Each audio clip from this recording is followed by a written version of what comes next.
Hello to everybody at home or wherever you are in the world. Welcome on board the MSC Virtuosa.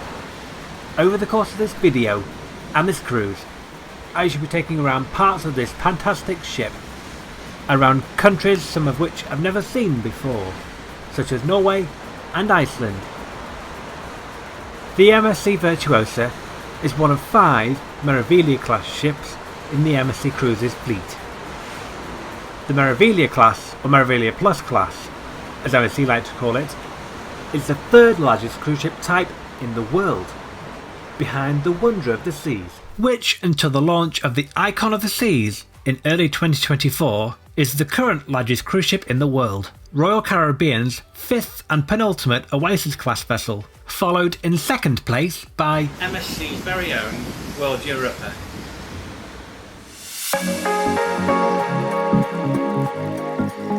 For the beginning of my journey, I set sail from the other side of the pond in my home country of the UK, in the English port of Southampton.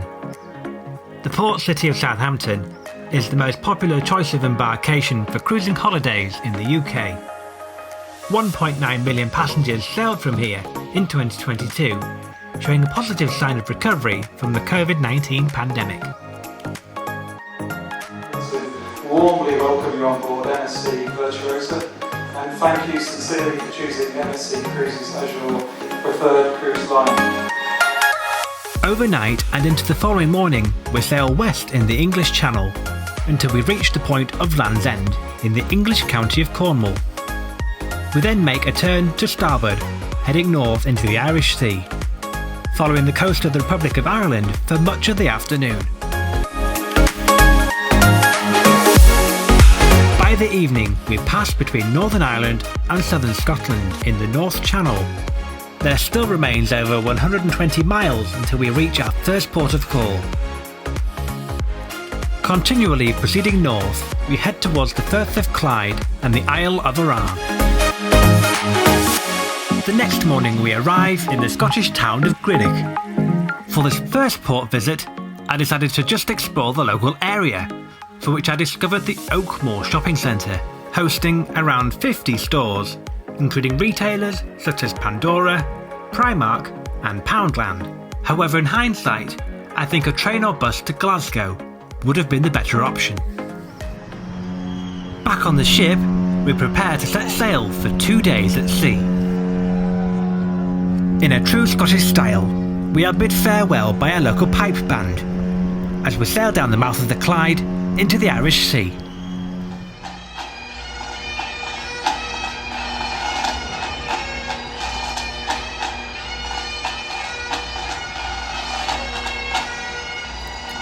Today's visit to Greenock has been a momentous occasion for the Scottish cruising industry, as the Virtuosa was the largest cruise ship ever to dock here.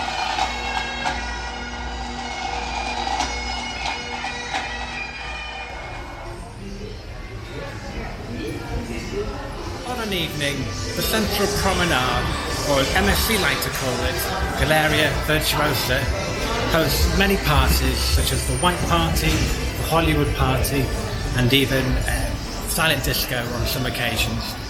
It goes right from the theatre at the front of the ship and extends along 100 metres of the ship's length on decks 6 and 7. It is the ship's main hub of activities with a multitude of shops, bars and restaurants. It even has its own handcrafted chocolate shop and an English pub on deck 6. All of which is encased under a 91.8 metre LED dome, the joint longest LED dome at sea. This is a unique feature of the Meraviglia class of cruise ship. After a slight detour en route to Iceland, a special mention has to be made for the crew of the UK's Maritime and Coast Guard Agency, whose sheer bravery led to the successful evacuation of a passenger 120 miles off the coast of Stornoway. Back en route, 935 miles northwest of Greenock, we come to the Icelandic town of Ísafjörður. The port of Ísafjörður was too small for the Virtuosa to dock in, therefore requiring the ship's tenders in use, ferrying passengers from ship to shore. Ísafjörður has a population of 2,600, and is found within the wider Westfjord region of Isafjordardup. A perfect place for hikes, or just soaking up the sights of the stunning mountains surrounding. One thing that I'll admit that MSC do very well on its ships, and that's elegance and grandeur. In this area of the ship, which is known as the atrium, there are 4 Swarovski crystal staircases, linking decks 5, 6 and 7. In total, there are roughly 80,000 crystals in all staircases of this style around the ship, costing in the region of £10,000 per step. Any problems while on board will be dealt with by guest services in the lower part of the atrium on deck 5. Another noteworthy feature of this cruise ship is Rob the Robot Bartender, who can be found on the starboard side of the atrium on deck 6. However, please note, any drinks ordered do come with an extra charge to any drinks package purchased. Our next destination will be Reykjavik, the capital of Iceland. Today, we take an excursion along the Golden Circle route to see some of the natural wonders of this very active geothermal island. We begin with the 3,000-year-old Kerrid crater, also known as the Eye of the World. It formed when the magma chamber emptied, forcing the ground surrounding it to collapse. It's 55 metres deep and 170 metres in diameter. A firm favourite of the Golden Circle is the geothermal region of Giza. It has likely been active for the last 10,000 years. However, most activity in the region has recently ceased, except for one geyser, Strokka.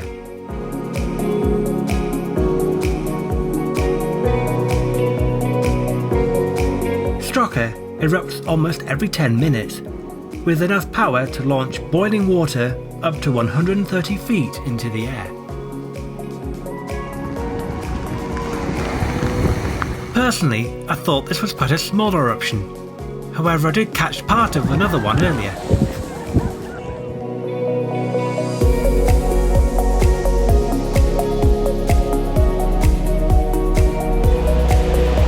Next on our tour is the Gullfoss waterfall, featured in the opening scenes of the Ridley Scott film Prometheus.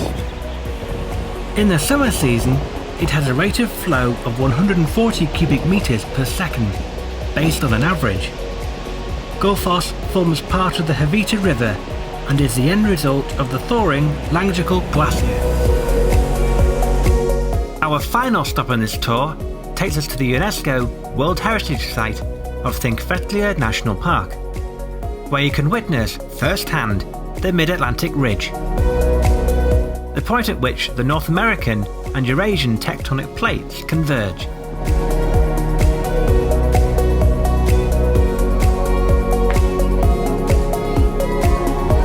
Back in port, there was enough time to catch the Freeport shuttle bus into the city centre of Reykjavik to see up close the 6th tallest building in Iceland, the landmark church of Hallgrímur. There's also plenty of choice for retail therapy, with Hard Rock Cafe and Flying Tiger both having stores here.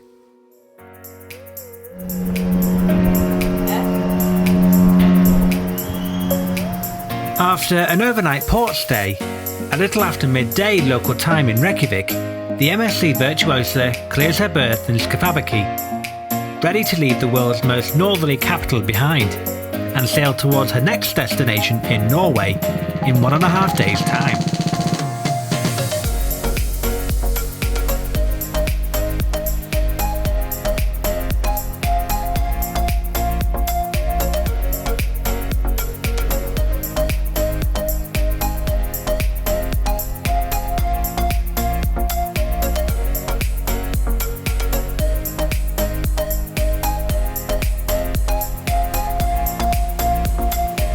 As we followed the Icelandic coast eastbound, we were able to capture this rare opportunity, seeing the sun above the horizon well after 11:30 PM local time.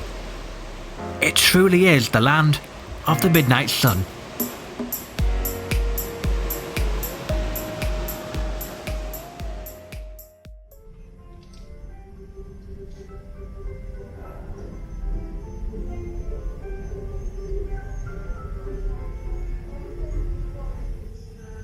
One of the unique selling points of the MSC Virtuosa and its newer sister vessels is its elevator system, which is a lot more technologically advanced than most of the other cruise lines.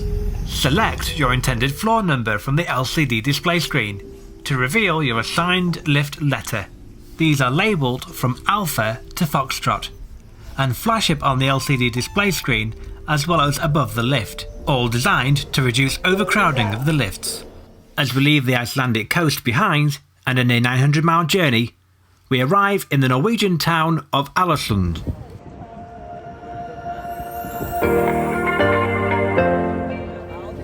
The town of Alesund is built on 7 different islands, most of which had to be rebuilt after a fire in 1904. Much of the town's architecture is based off the Art Nouveau style. Today, we take the open-top red bus to explore what Alesund has to offer. Some spectacular views of the Borgundfjorden and the island of Sula on the opposite coastline. We continue to head uphill until we reach a highlight of this bus tour, the Axla viewpoint. Sitting at 180 metres above sea level, it offers 270-degree views of the surrounding town. Alternatively, for those adventurous folk, you could climb the 418 steps from the city park. The other attraction on this bus route is that of the Atlantic Sea Park Aquarium. Very much a one-of-a-kind aquarium, in that it is built into the natural landscape of the Norwegian coastline. A large proportion of this attraction is outdoors, with 3 tanks, hosting otters, penguins and the largest seal pool in Europe. Atlantic Sea Park offers a snapshot of much of the marine life native to the Norwegian Sea and the wider Atlantic, with pollock, stingrays and sea urchins, to name but a few. With an entry fee of roughly £18 sterling per person per adult, I do feel this was of good value day out. Underway once more, we make a 90-degree turn to port as we proceed out of the harbour of Alesund, setting a southwesterly course into the Norwegian Sea, passing between the island of Hesse on the starboard side and Sula to port as we proceed on with our onward journey.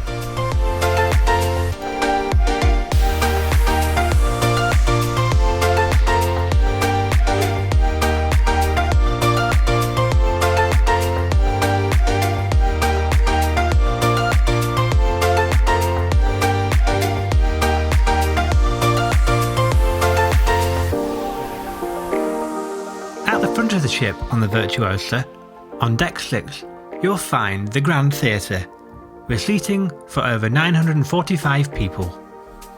Shows in this entertainment venue are included in the cruise fare.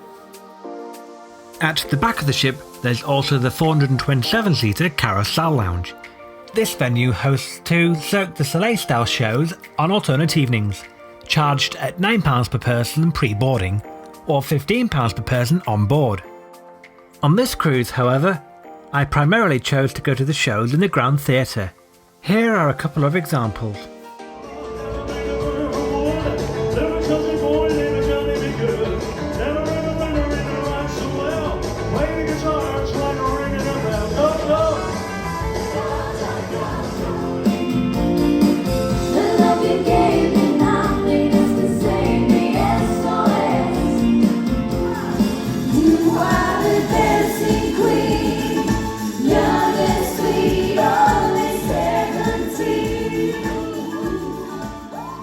Next, we head around 50 miles southwest to the small Norwegian town of Moløy. Moløy is located on the island of Vagsøy, part of Norway's Vestland County. It has a population of just over 3,000. I personally found that there wasn't much to see or do in this town, apart from browsing some of the local shops along their main street, Gate 1. Some of these shops offered a 20% discount to MSC cruise passengers. I did however find LYCKEBORN, a small shopping centre along the Dockland area, to buy a few souvenirs and a last-minute snack for our onward journey.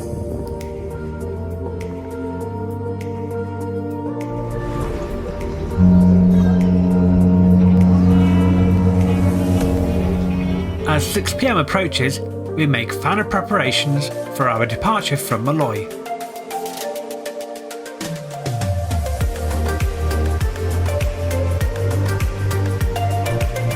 As Malloy fades into the distance, we sail north anti-clockwise around the island of Waesto, following the Norwegian mainland on the starboard side of the ship, until we reach the open Norwegian Sea once again.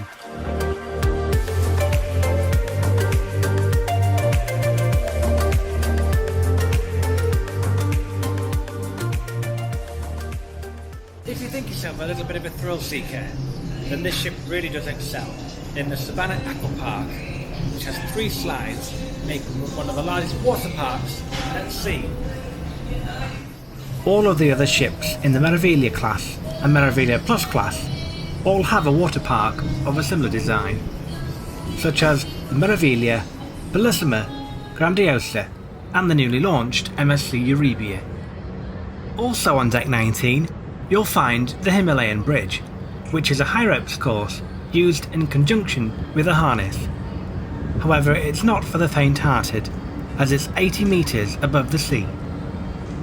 Both the Savannah Water Park and Himalayan Bridge are included in the cruise fare.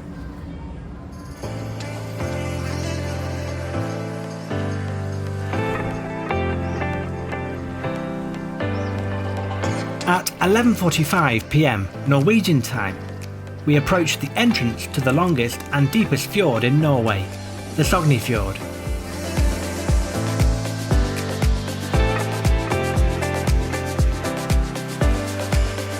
We continue to follow the rocky Norwegian shores inland for the next few hours.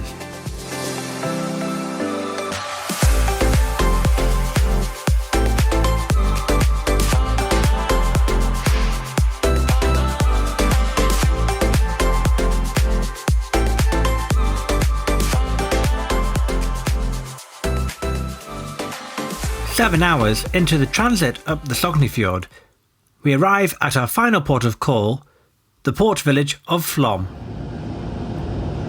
The village of Flåm is home to 350 inhabitants and is a popular stop for cruise ship tourists, with over 120 cruise ship visits alone in 2023.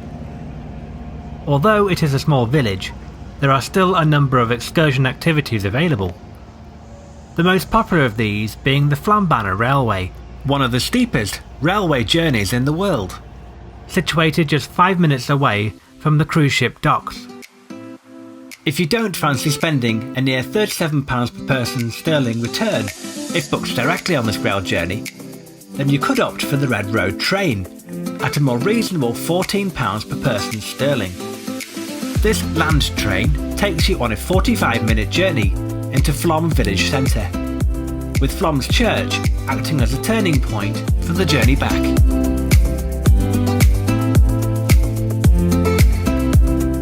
The waterfall ahead is sourced from the thawing snow on the tops of the mountains from the previous winter.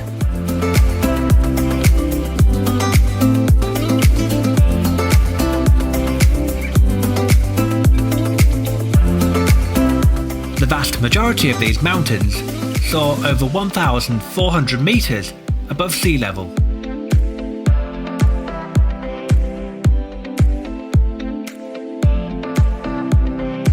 Back along Flåm's waterfront, another activity option is a ride on an RIB craft. However, it's best to pre-book, as spaces are very limited.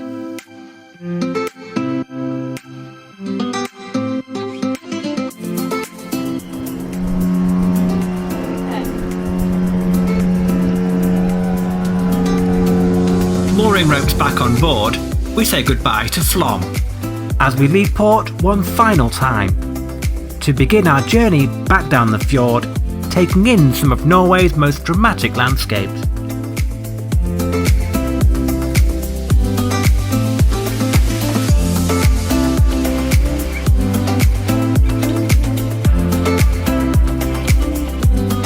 We sail 126 miles down the World Heritage Site of Sognefjord until we reach the open waters of the Norwegian Sea. At its deepest point, this fjord is 1.3 kilometers deep.